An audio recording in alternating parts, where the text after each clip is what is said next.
You have no idea how long you've been having me sit on this Masters of the Universe intro. We finally talk about this. Dude, we'll get to it. We'll get to it. Dude, I live alone.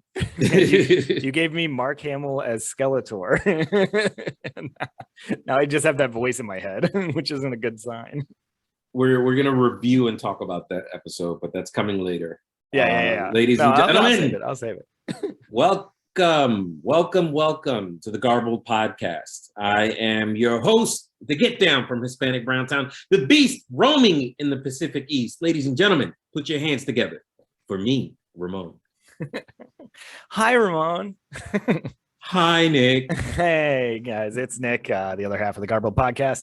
Pirate Napanu, Captain Poutine, and happy to be here. Thanks for having me. Yeah, thanks for having us. Thanks for listening, because you're listening on your favorite streaming service to the Garbled podcast. So, or you're watching it on YouTube. Like and subscribe. Then like and subscribe and comment, please. Yeah, don't be one of those people that just watch. you just like to watch, don't you? Lurk. But yes, thank you for continuing to listen to our ramblings as we discuss topics of the day. And what is our topic today? We're talking about technology and privacy, and if those two things are exclusive to one another. Are they? Do we have an expectation to a certain level of privacy, and some of the things that are going on in the world when it comes to tech privacy? Awesome. I'll be 100% honest with you. When I first came across this story, hold on one second. I'm having an issue with my mic. There we go. Uh-oh. All right. When I first came across the story, I didn't even want to talk about it because I felt like it was so incendiary. Mm-hmm. What's going on. But after mulling it over for a couple of days, I decided we have to talk about this because it's something that is pertinent to a lot of iPhone users. It's pertinent to, and it sets a precedent that is dangerous, I think. Mm-hmm. And it's just in my limiting understanding, I'll let you explain it, but they're not alone. And it's an old issue that we already kind of put to bed. And there's a couple other things I found that can hopefully support this, but we should probably do news. Yes, let's get right to news. So dun, news. News sounder insert here. All right, go ahead, Nick. Okay, I'll start. Yeah, speaking of online tech, OnlyFans, in a baffling mood, has decided to remove all pornographic content from their service. So there will no longer be pornographic service on their service. They did this in order to retain and attract investors to help give them money on the back end.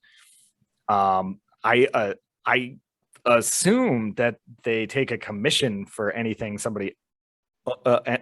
anytime somebody has money given to them in OnlyFans. I believe they take a commission, right? Yeah. So why would they do it with 98% of their content? I don't know, but I do know that it's a fucking travesty because you're talking about a service that became popular because of pornographic material, mm-hmm. or sex workers. Let's call it what it is. Yep. It's a service that's been built on the back of sex workers and is now turning its back on the very people that have made it popular. Yep. It was built literally by their creator base, and they're done with that because they're pushing some sort of money is now pushing some sort of decency thing. I saw an interesting take on it, that this is when you're seeking to control, especially money, mm-hmm. with the amount of money individuals were making on that site. It was starting to cut into how much the investors and other, wealthy people can get, because money is a zero-sum game. So they're moving to stop the bleeding and keep the money going in that direction to the upper crust of society. So I don't know. It seems like a silly business move, but it's not unheard of. There are other services that started off absolutely allowing that kind of content on their site, and then when they rose to a certain level, cutting it off and cutting off people's livelihoods. So it seems stupid. It seems aggressive for no reason, or not for no reason, but aggressive towards the people that help build them to what they are today. And it's terrible in that regard. But just it's like you know, of all the sites out there, you would think that one wouldn't have gone that direction, since they are synonymous with this. You know what I mean? Yeah, they're synonymous with it. They, you know, there were other, like I said, other companies that had this sort of profile, like this was what you would get, and then they changed. This one though owned it like more than any other content create or content platform. Just owned it, and I can't imagine why they're turning their back on like 98% of their content and their business. But who knows? We'll see. We'll see how long OnlyFans lasts. Yeah. After that, I don't see it lasting long. You can't change business models that aggressively. No, unless they're trying to get sold off, maybe absorbed by another company, and they're going to use the technology of the platform to do something. Maybe that's it, but we'll see. They may not be around much longer. Yeah. All right, that's a good one. So I'm taking Nick's spot this week, where I do news of the weird, and it has to do with technology. So I saw that the United Kingdom's police force is testing a jet suit, to be able to chase criminals down. Thinking they can make a quick buck, a small thief burst into a jewelry store and imagine a small thief bursting into a jewelry store, and then they're running off, and one of their coppers are able to swoop in, doing 137 kilometers or 85 miles an hour, propelled by jet engines strapped to their limbs. It's Sky Bobby, away. I just thought it was ludicrous enough to No, that's a good call. Yeah.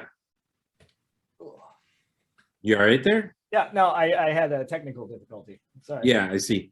All right, so it's kind of like a weird direction to go to do a high-speed pursuit on foot, especially if you've seen their streets and how like crowded they are, and like narrow.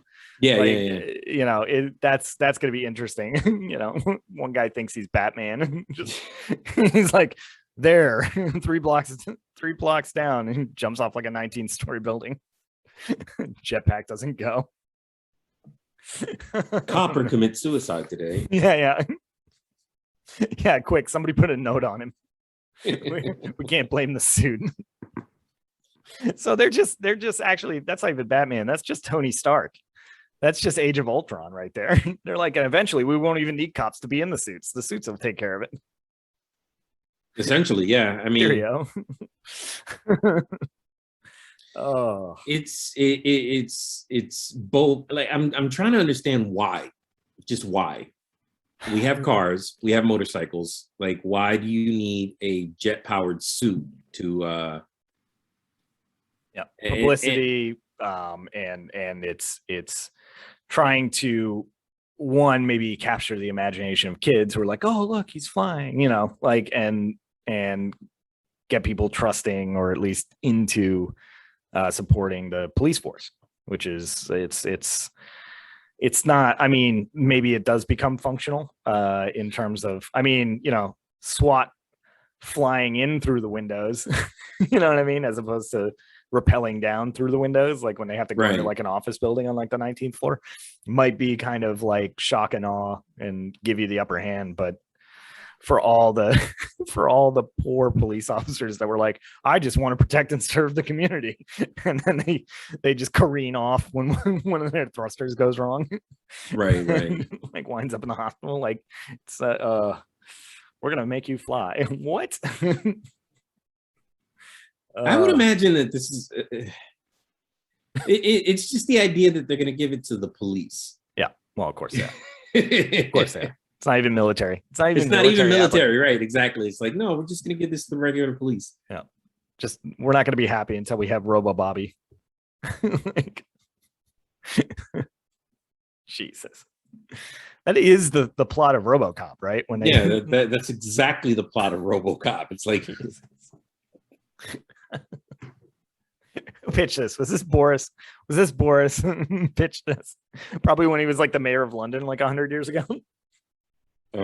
He was like, "That's what we need. Work on it." And they were like, "Okay, it might take a while." Let's get into it. All right. So, privacy. You can tell that we're talking about privacy from both of our backgrounds. Yes. Personal data. Nick, do you think that you're entitled to a certain level of privacy when it comes to technology? So I believe yes. However, our laws currently are in enough of a flux when it comes to that, and the debate is enough where your personal privacy versus the protection of the argument being the protection of the whole, you know, like the of society. There are enough laws on both sides of that where that's where you're getting this back and forth, and why policies keep changing. So do I think you're entitled to it? Yes. But the flip side of it is, if somebody is doing something not great and they're trying to hide in the anonymous ether of online, that, you know, you should be able to find people that are doing wrong things. Okay. So I believe both, which is where the conversation gets really, really, you know, tangled. Well, I was thinking more along the lines of like, you know, there's a lot of people that would say that you gave up a lot of your privacy the moment that you pick up a cell phone, for example, because you Google, for example, but and everybody does it. It's not just Google. It's Facebook. It's Instagram. It, you know, like the moment that you post that to their servers or upload it to their app, they essentially own those pictures or those images. I've seen it worded, they'll play around with the wording a little bit, but it's essentially what it boils down to. It's like, you know, if you're using this app, you're agreeing that certain amount of your information is going to be sold off to advertisers who will use that information to more aggressively target advertising towards you. Right. And in terms of, you know, what you're doing, let's say online, right? Like in terms of it being, let's say, non-illegal. Yeah, there should be consumer protection laws that say you can't sell our data. But, you know, and are you entitled to that? I would say yes. But they're never going to let that happen. Like companies will fight that. Huge tech companies will fight that so aggressively, it's hardly worth going after. Well, and it's interesting to me that, like, I think there was one time where I tried to put a number on how much, you ever see that show, what was it, Adam Explains Everything? Yes. Where he tries to explain exactly how much Adam ruins everything. Ruins everything. There you go. Adam ruins everything. Yeah. And I think it boiled down to something like $12 to $15 a month that you save by choosing to use the free services like Google. Essentially, right? You're selling off $12 to $15 a month of your information to offset the cost, because we have been conditioned to not pay for services, and that's really what allows this to happen. Not just the laws, but the fact that there are companies that come out all the time. There was one that I don't even remember the name of, but it was a search engine that talked about how you kept getting scroogled every time you search for something online. And they were like, yeah, we'll perform the search engine function. You pay us a fee every month for the service, and we'll do it without selling your data. And I heard those ads for, I don't know, 6 months. And then I don't hear it anymore because nobody wants to pay for anything online. Yeah. Nobody wants to. And part of the reason for that is how many options there are. It's how many options there are. How many services, like we talk on this show all the time about like cable providers, right? Right. And they bundle everything together and you wind up with, you know, channels you're never going to watch. You're never going to go to those channels, but they've bundled it all together in this Uber package that they're charging so much for. And they're like, look how many channels you get. You know what I mean? And you go, well, that's crazy. What if I just pay for the channels I want? Well, imagine if every single service on the internet that you wanted was pay to play every single time. How much do we use that? You know what I mean? So yeah, for that, we're conditioned to want whatever is free, whatever information is free to me. So it's interesting to me that you're willing, like I part with money all the time. Like, for example, when we had a conversation, we were talking about like video gaming on your phone. Yep. You know, people pay for that service, whether it's, you know, the game is hidden behind a pay window or whether you're buying the game outright, you're essentially paying for that service. So it's interesting to me that there's kind of like, when it comes to the genuine services that you're using all the time, like Gmail, for example, I'll say that one because it's something that's available on all platforms. Yep. You're not willing to pay for that. And again, so the conditioning kind of works both ways. I think they figured out how to monetize a free service like a search engine based on what the promise of the internet was when it came out, which is this is free information. You know, this is information at your fingertips. You want to, I think the example they used in one of the old commercials was you want to read a book that's physically in a library on the other side of the world, you can do that. You know, go to your library and you can check out and read a book on a screen. And that's, you know, and it's like, yes, you have the ability to, as the end user, go in and get that information, but think of the effort that's going into actually making that happen. You know, and if it's not monetized, who's going to donate their time to that? Some people will, but not enough.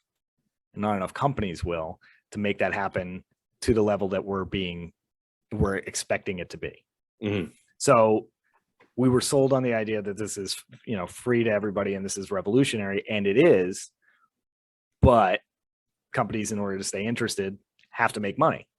Especially in this country. Mean, how often has it happened that you're like talking about something, like you'll bring up something like windsurfing or something just in a random conversation, and the next thing you know, you have like windsurfing commercials that are popping up on your phone when you log into whatever.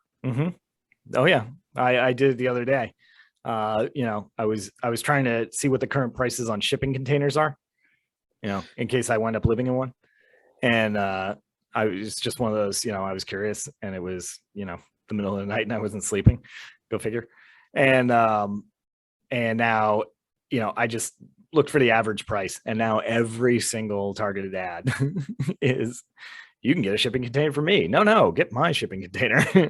Like, and it's every single time. And I can do that through the voice as well on the phones, because that was a term of service that got updated. God, what, 2 years ago now? And folks, your phone is listening to you. For like, I'll prove it to you. Hey Google, I just set off everybody's phone or whatever. Sorry about that, folks, but I'm trying to prove a point. And then you just follow it up with look up, and then the most embarrassing thing you can think of. Hey Google, look up Garbled podcast. No, embarrassing. Hey Google, save that to my favorites. Why didn't we think of this earlier, damn it? But Ooh, sorry about that. But your phone is listening to you. You know, the little microphones that you have hidden all over your house and the speakers are listening to you. That's how you can go, hey Alexa, do this, or you know, whatever. Or your smart TV, or my favorite, the smart fridge Yeah. that listens to what you talk about in the kitchen. God damn these dull knives. And then you just have knife ads. In the early 2010s, there was cases where, you know, people were hacking the Amazon Alexas to talk to people directly, or Yep. to hack into their stream. Yep. The other thing that they are able to do with that, or were able to do with that, it got patched really quickly, was when the was it the Ring, I think, security system, that used to be hardwired, right? That would be hardwired through your like phone line, and then they made the switch to it being like Wi-Fi. So you plug it in, you connect it to your network, and you're good to go. And people were looking at your cameras like it was a webcam. Yeah. And it's like, what? They patched that pretty quick, but you know, these are all things, and it's especially funny in the sense of, to get back to your original question, in the sense of like your security systems. You are getting that for your protection, and it can make you vulnerable. But you're not going to do without it. If you've gotten to the point where you want that as a security step, a security measure, you're gonna deal with the risk of it backfiring on you, in the hopes that it does what it's supposed to do. Yeah, I mean, they were doing all types of things when they were hacking in. They were hacking into people and like holding them ransom, telling them that they had all their private information, and you know, pay this amount to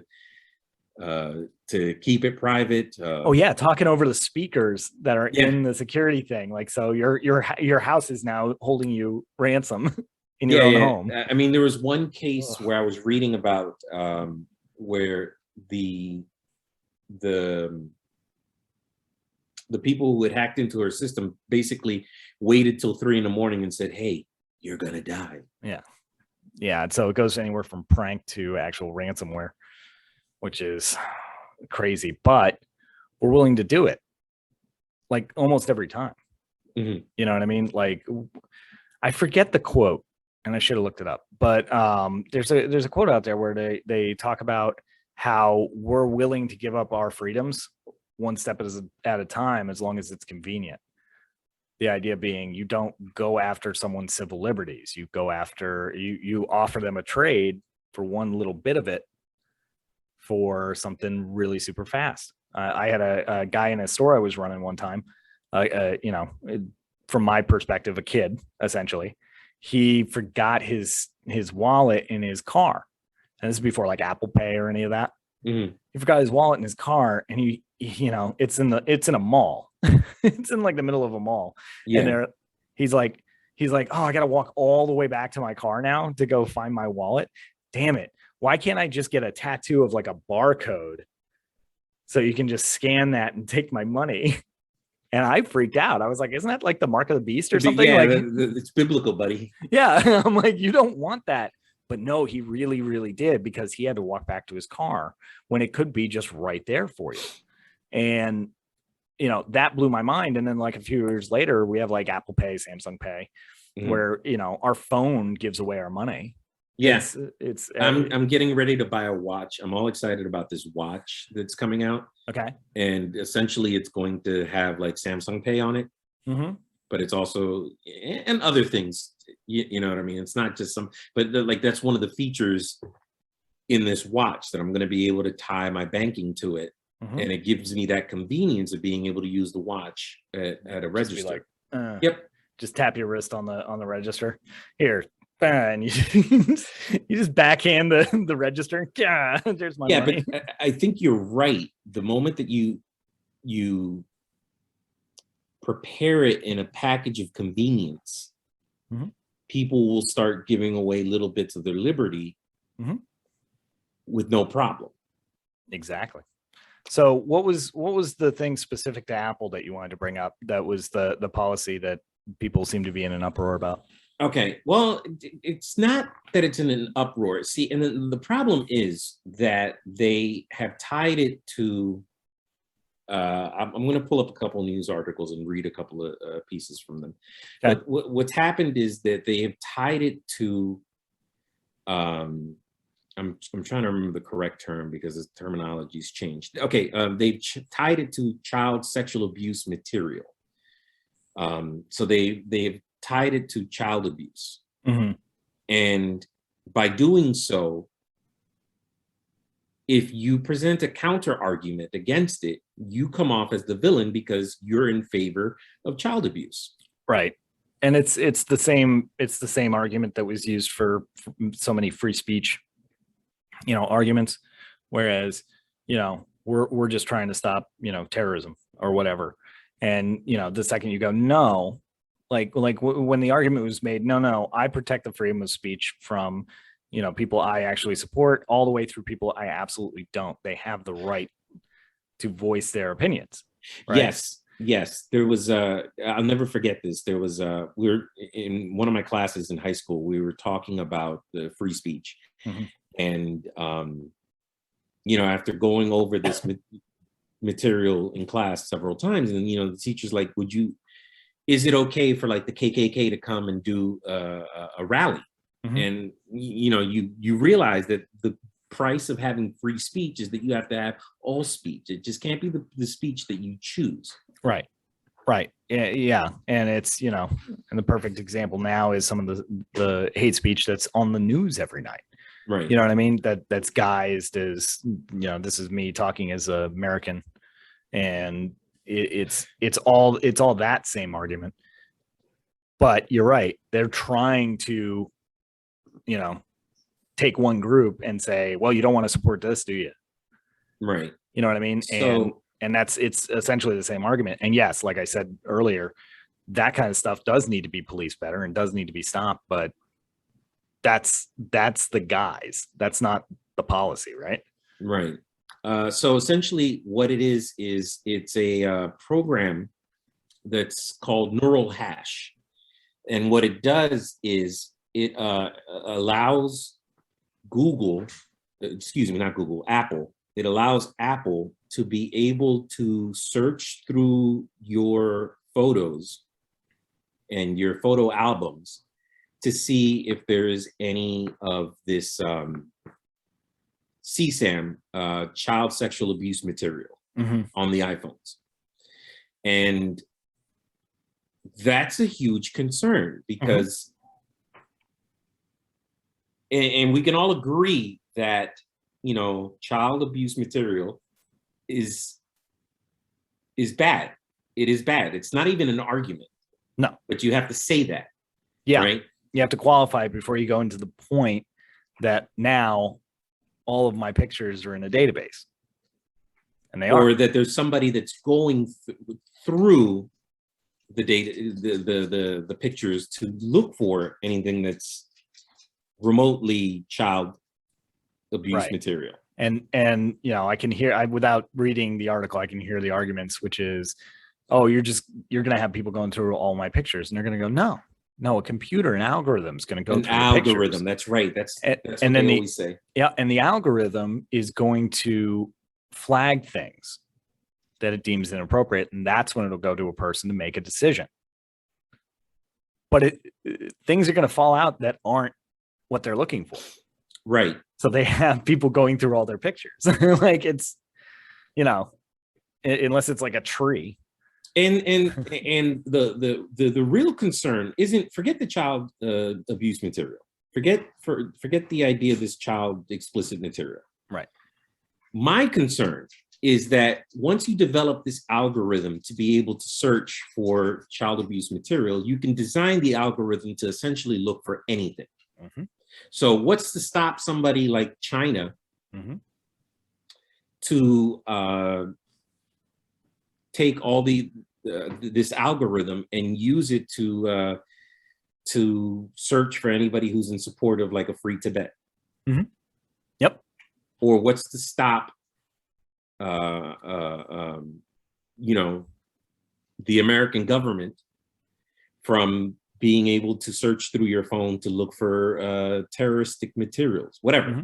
Yeah, whatever the guise is. And we've seen so many public policies that get used in that way, where they're like, oh, well, we have an anonymous tip from somebody who may or may not be credible that says, that we need to look at your phone. And so we're going to look at it. And that all happens behind the scenes because they have the metadata. That was the big catchphrase back in the day when we were talking about that with like the NSA. Mm-hmm. They have all the data. They just need to have somebody at a court level sign off on the search. Well, what's particularly interesting about this whole debacle is the fact that recently Google has been advertising. I keep saying Google. I mean to say Apple. Apple has been advertising that whatever happens on your iPhone stays on your iPhone because there's this huge concern about privacy. Yeah. Right? Yeah. And they turn around and they try to introduce this algorithm that's going to essentially go through your iPhone. Yeah. And it's and it starts with Apple and then it spreads to other companies. Oh yeah. Like don't get it twisted for 1 second that we're not attacking Apple, we're attacking a policy. They just happen to be the ones with the policy. Right. And again, like the once you open up that floodgate, once you call the genie out of the bottle, right? You can't put it back in. It's essentially trying to you're throwing rocks in a glass house and then it's trying to keep the glass from breaking. Yep. Oh, absolutely. And it's and you're not going to, because once you get that foothold, then it's whatever. Here you go for all of our MAGA listeners. What's the stop? Well, if you want to make this argument, what's to stop it eventually getting to the point where if you have a Democratic, president and Congress and court system, years and years and years and years in the future, what's to stop them from going through the phones looking for, the other party, looking for, people wearing red hats, if that's still a thing. And that that's the danger of it. Hopefully there'll be, laws in place to protect that. But when anything new like this is introduced, those safeguards aren't there. Yeah. And then the other reason that I think it's interesting that this is going down with Apple is that back in 2007, do you remember the whole scandal with, people may have forgotten this by now, but there was a whole scandal back in 2007 where the FBI specifically went to Apple for them to be able to unlock the iPhones that belonged to the gunman in a particular shooting. I can't remember exactly which one. I think there was 2 cases. I think there was one in Pensacola and then one in San Bernardino. Yep. And the FBI goes to Apple and says, hey, we want you to unlock these iPhones because there's the possibility of dangerous material being on here. They could have been planning with others. They could have been. Well, they were saying that they were trying to establish a connection to being a terrorist sleeper cell. Right. So. And you had victims from the shooting that were, calling Apple out, saying they were un-American, but Apple kind of held its own. Yes, it did at that time, and said, no, we're not giving you this backdoor encryption key because the moment that we do that, we're essentially opening the floodgates. So I think and then what turned out to happen is that a couple of months later, the FBI came out and said, hey, we didn't really need your help anyway. We figured out our own way of doing it. Yep. They were trying to save time, but at the same time, they were trying to open a floodgate. It was a big national story. Use that one. It gets a lot of press. It gets people talking. Maybe they get it. Maybe they don't. They had to try because that's what they want, is they want to be able to go in and, in the best case scenario, if they have reasonable suspicion, they want to be able to search it. They want to be able to search it. And that's sorry. that's not currently how it is.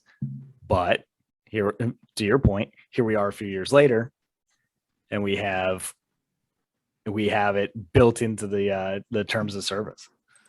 They're not even the only ones. You heard about the Audacity one? No, I didn't. So Audacity made a change, and this was beginning of July. Okay. Audacity may collect and share your personal data, and because it's possible, they're looking to make sure on your behalf that you don't have possible spyware. So let's see. I want to make sure I have this right. According to the desktop privacy notice, the following info may be collected by Audacity for app analytics and improvements: your computer's OS, name and version, the country you're using in based on your IP address, your CPU, any non-fatal error codes and messages in your files, and crash reports. And they're going to get access to all of it, whether it has to do with Audacity or not. And then they also further named that they would share this data with anyone who is a potential,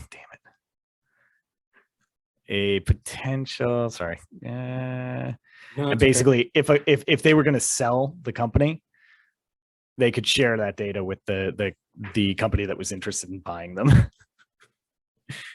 Which is a real roundabout way of selling that data.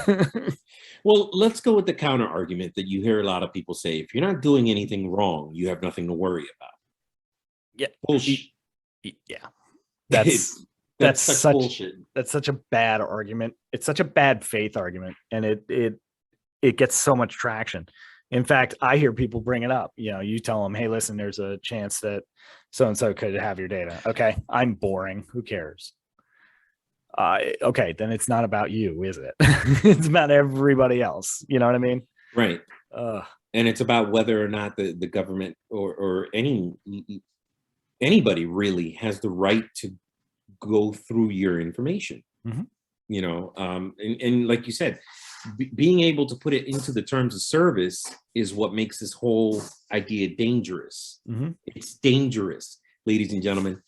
I can't stress this enough. It's not the fact that they're going after child endangerment material. It's not the fact that that's the disguise that they're putting on this. They can turn around and search for anything. As soon as they establish precedent, I mean, there are lawyers that look for this stuff, and they look for the precedent to use it in exciting new ways. And you better believe every other tech company out there is watching it to see how it goes, so that they can implement it themselves. Because at the end of the day, is it something that's coming after your liberty to have privacy? Yes, but they just want to sell it. They just want to sell it. They don't care about your security at all. They want to sell your data. And yeah, they make a ton of money off of your data. And that's really what it's all about. It's really what it's all about. They just want to, the second they monetize it. Yeah. They turn it into a commodity. That's the word I'm trying to say. As soon as they turn your private information into something that can be bought and sold. Sorry. We noticed. Did you hear about the? There was a case maybe not even a couple of years ago. Maybe it was a couple of months ago. I can't remember. But there was Target got in trouble because they sent coupons to this 16-year-old girl for diapers, because they were able to tell based off of her searches and her purchases on the Target.com app that 67% of women who make these purchases are pregnant. Yep. And yeah, that's where your targeted advertising can have a real effect on people's lives. Especially if you're sending it through the mail. It's not even a secure communication. God, that's terrible. But yeah, that's where, that's what they're trying to do. They're just trying to make a buck off it. And that's what at least American capitalism is going to do every single time. It has to. It's at this point in its DNA where it has to make a buck off of every single thing that is available to them. And if it's not available to them, they gotta get creative. Yeah, on how to make it that way. Did you hear about the whole T-Mobile scandal this week? Was it a data breach? Yeah, it was a data breach. Okay. But essentially, T-Mobile has been going back and forth with saying, exactly how many people were affected by the data breach and exactly what information the hackers were able to get a hold of. And they're being wishy-washy on it? Seems like it. That's never good. That never instills confidence. No, it doesn't. Because they have access to credit card information, social security numbers, where you live, text messages, pictures, photos, all of that, all that good stuff that they can, anybody can get a hold of and basically steal your entire identity. Yeah. And look, I hate to sound like the guy. I hate to sound like the guy who's like, "Oh no, your data's whatever, unprotected. Oh no, the government's out to get you." That I don't want to sound like a conspiracy theorist. That's what it is. Yeah. It's a little tinfoil hatty, but we have evidence when you have like a T-Mobile breach where the two of those points meet is, if T-Mobile is able to get more and more and more of your data, every breach becomes something that is more and more of your information that is out there and in the hands of somebody that came after it. And I'm a T-Mobile customer.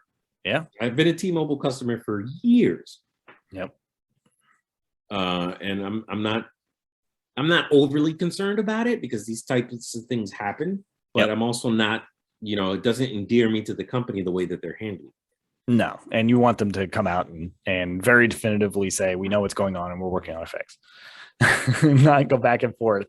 We don't know what they stole. Oh, wait. Oh, yeah, it was only no. first it was like it's only 39 million people that were affected.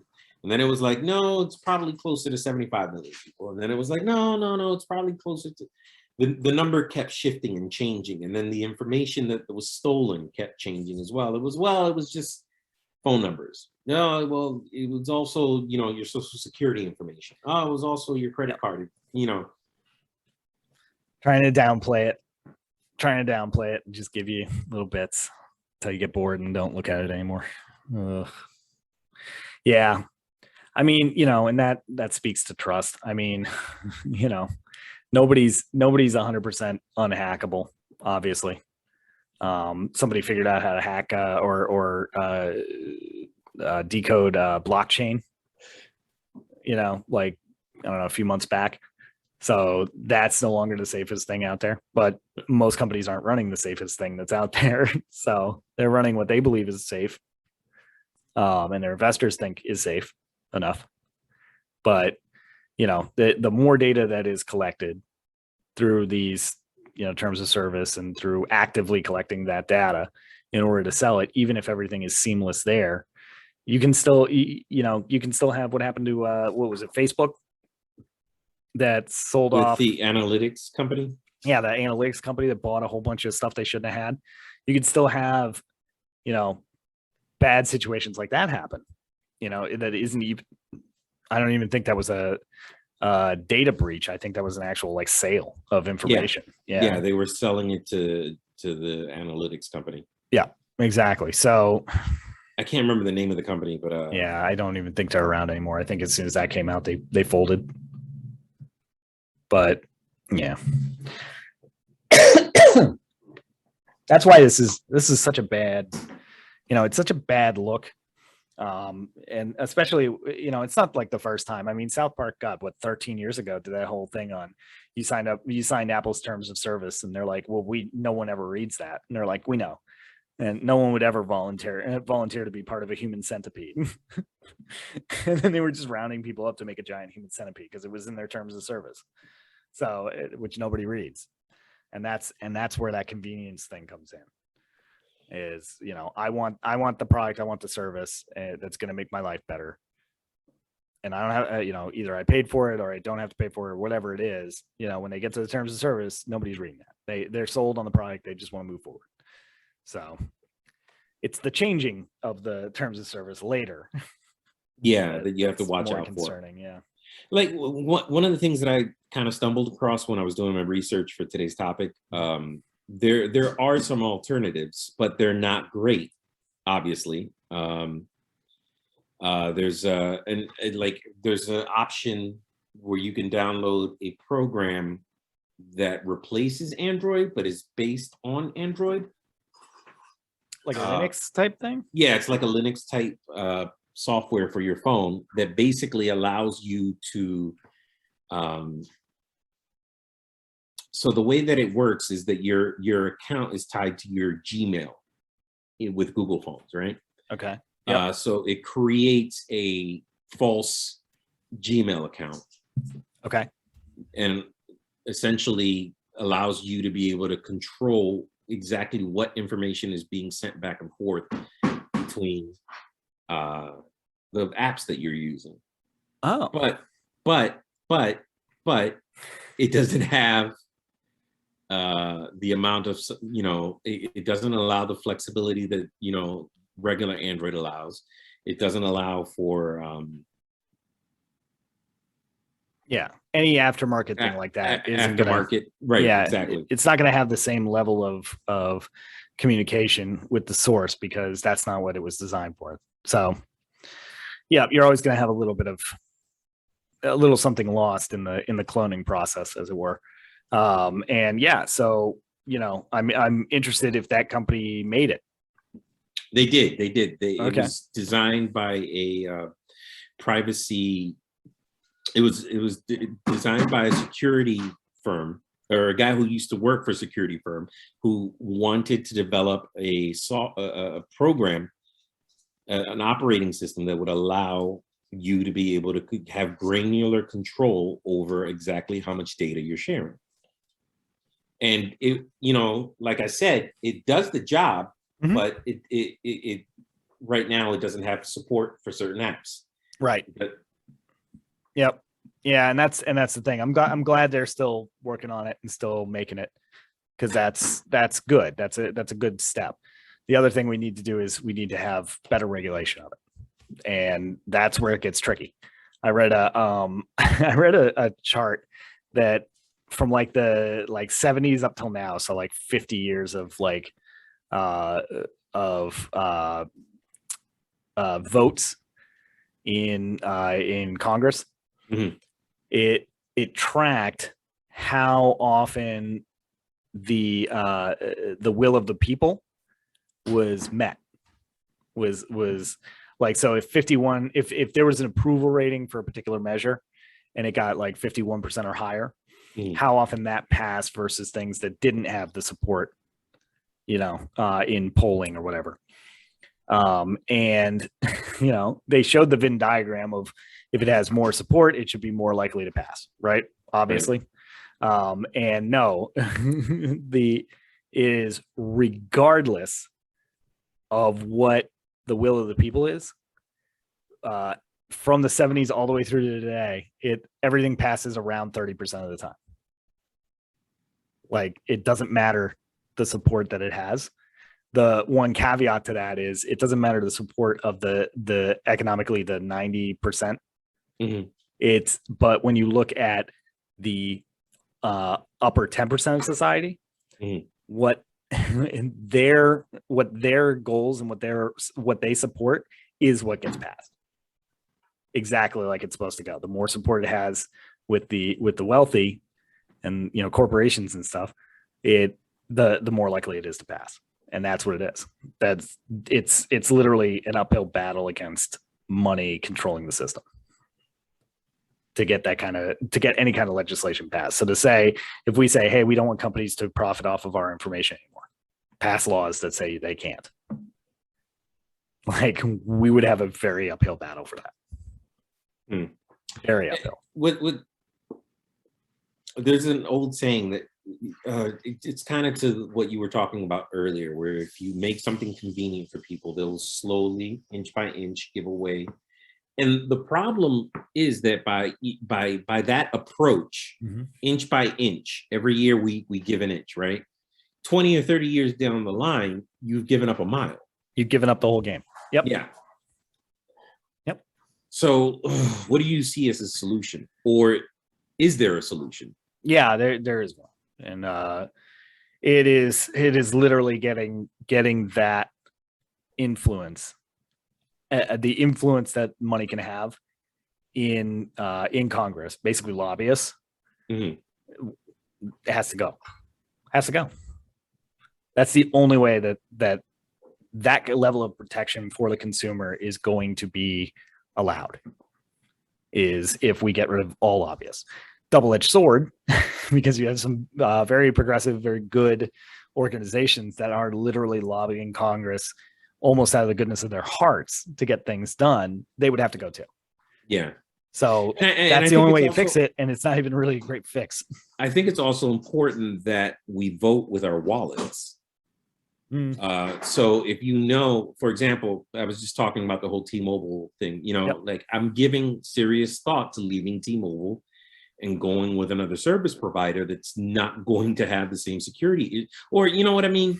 That not necessarily that they're not going to have the same security issues, but they're going to be upfront about the security issues that they had. And and if enough people feel that way and enough people leave, that business will change. Yeah, absolutely. I just don't see people giving up their iPhones.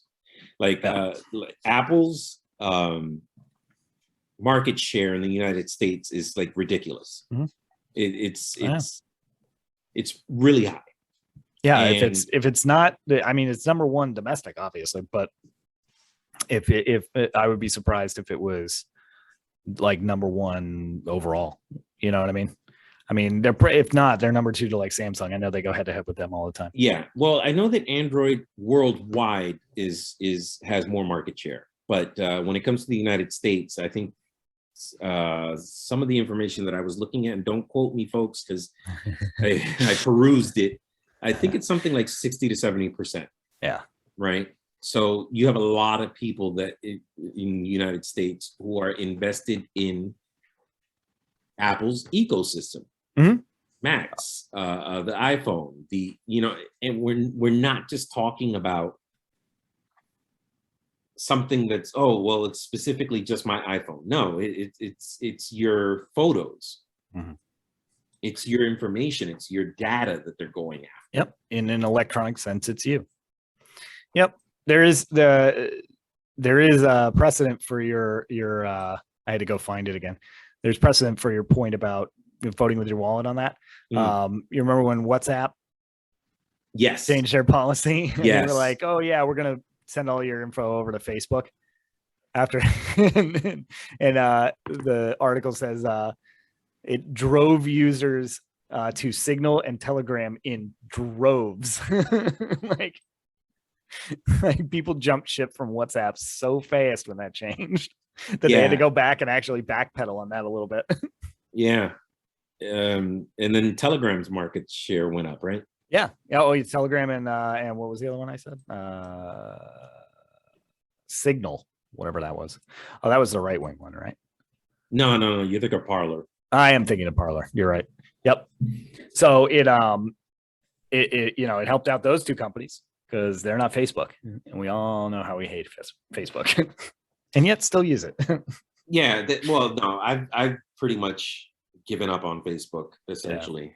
I can't even remember the last time I made a post, let alone like actually logged into. So years ago, I tried to delete that account. You can't even delete it. No, you can't. You can't delete it. Best I can do is make it inactive, but it's still there. Still talking to my phone. Can't get rid of it. Facebook. It's too much. It's too tempting. You know what I mean? Having that much information when you're a business in our particular capitalist society, it's too tempting. You have to do it.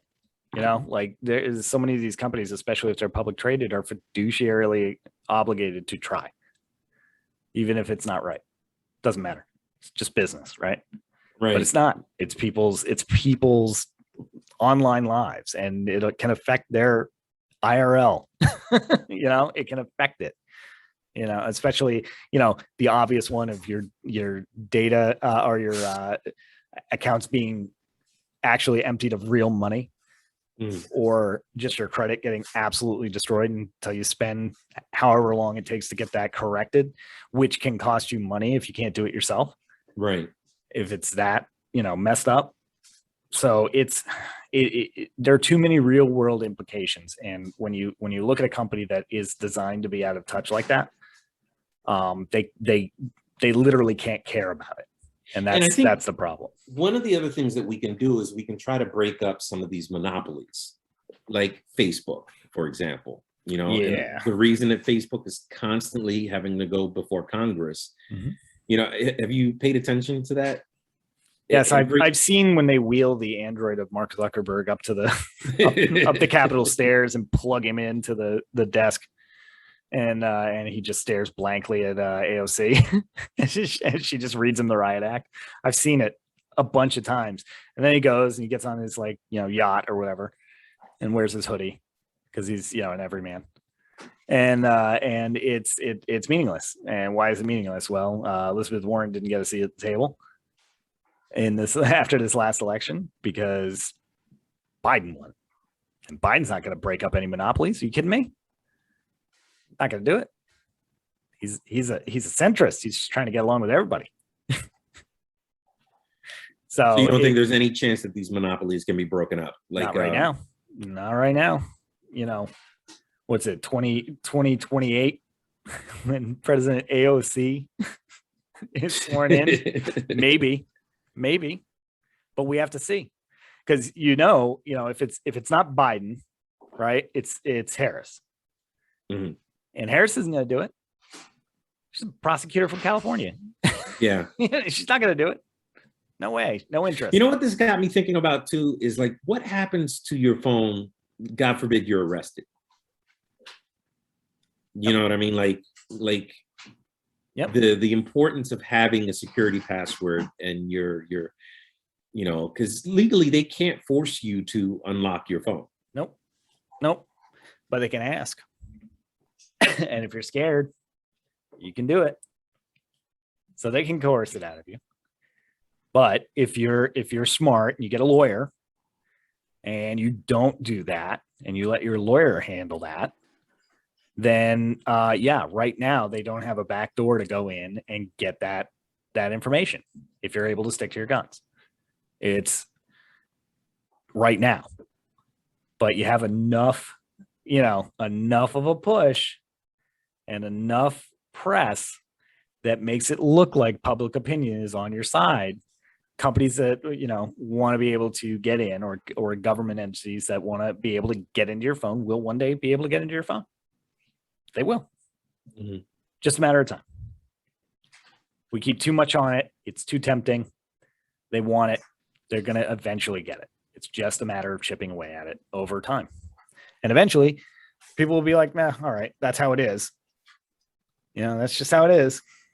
This is the world we live in. Yep. So well, it's all right. Hey, what am I going to do? Not have a phone? You know what I mean? Yeah. That's the mentality. And that's why it's so hard to change it. But it would take an act of Congress. It would take, and getting an act of Congress to that level that would hurt so many businesses and their own interests if they are being sincere about security. Mm-hmm. It's very insurmountable. I'm never going to say never, but no, it's not, there's no motivation for them not to do it. None.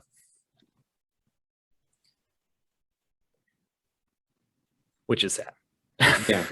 Yeah. Because we elected them, you know what I mean? Yeah. Quote unquote. And I'm trying to think of what else we could do, but it's mm-hmm. kind of like, what else is there to do? Well, you can support alternatives. You can support alternatives, but the problem is that the alternative is going to be a business. It's not going to be an organization that produces new cell phones. You know what I mean? It's going to be a business. It's going to be a for-profit business too. And eventually they're going to sell I mean, I would think eventually they would not make money to the point where they had to sell off their intellectual property and their technology to another company that will change their terms and conditions, and that's it. So it's tough. It's tough, but at the end of the day, that's what a majority of people are going to do is go, well, I need a phone. People need to contact me, and also I need access to the stuff I need access to, and I have it on this computer that fits in my pocket. It just pisses me off because I was talking to somebody recently about we were having a casual conversation about their work, and you know, he mentioned something about like, well, if I was concerned about security on my phone, I would switch to Apple because Apples are more safe. Yep. You know, and Apple's advertising throughout this whole, like I said, what happens on your iPhone stays on your iPhone, except we know that that's not true. Yeah, right. Exactly. Especially with a move like the one that they're trying to pull. Yep, exactly. And they're able to say nobody unauthorized is going to be able to get that information. But you authorize certain people to get that information, and they're going to get it. So they're not lying. They were very careful not to lie. But it's a little disingenuous, and that's why it comes up, and that's why, you know, we talk about it. That's why, you know, the news talks about it, because there are enough people aware of it that they're going to be upset by this, which is good. It's a good thing to at least be aware of it. But is it going to change a lot? Maybe I'm just being cynical, but no. Yeah, it's almost like a problem that is just unfixable. Yeah, not in our current climate, not at all. It's this, you know, that laissez-faire capitalist way we do things in America. That nope, if it can be bought and sold, it will be bought and sold. There's very little you can do about it. You definitely, well, there you go, folks. You could definitely write your Congress people. Go ahead. I wish you well. I wish you luck. How much you want to bet that and there's a part of me that thinks that they're pulling this move just to see if they can get away with it, with no intention of actually going through with it. No, they'll go through with it. They might edit it a little bit to placate people, but that's still a victory. Yeah.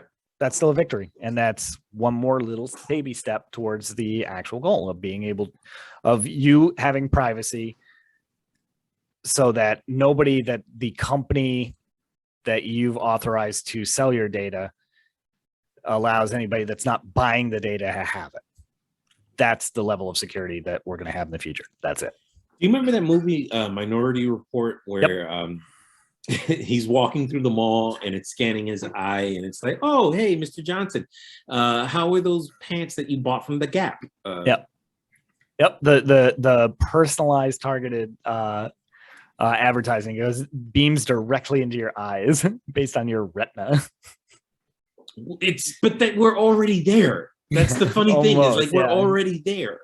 Yeah, we need a medium at this point. We need a phone that says, yep, this is this person.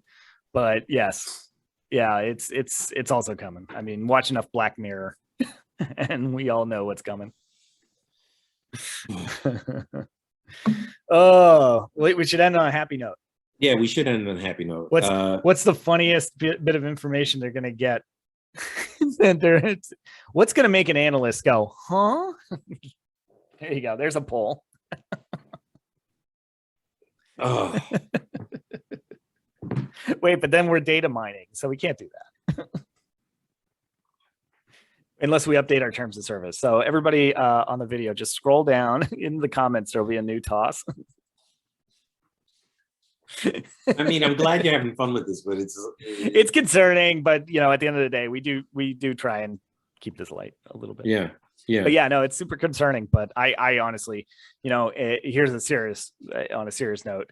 If you have any ideas on what can be done that we didn't discuss today, please comment. Shoot at us. Yeah. Shoot it at us, because, you know, if it's something that we didn't mention here today and it's worth pursuing, we'll all do it. We'll all do it if it's worth pursuing.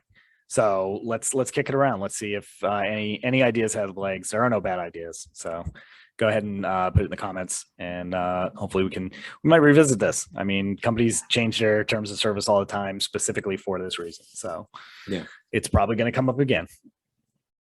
yeah. All right, folks. I hope you enjoyed this conversation. You can check us out on YouTube. You can check us out wherever it is that you stream your music. Please like and share, subscribe, so that you don't miss out on any of these interesting videos. And yeah, that's it. Awesome. Later. Later.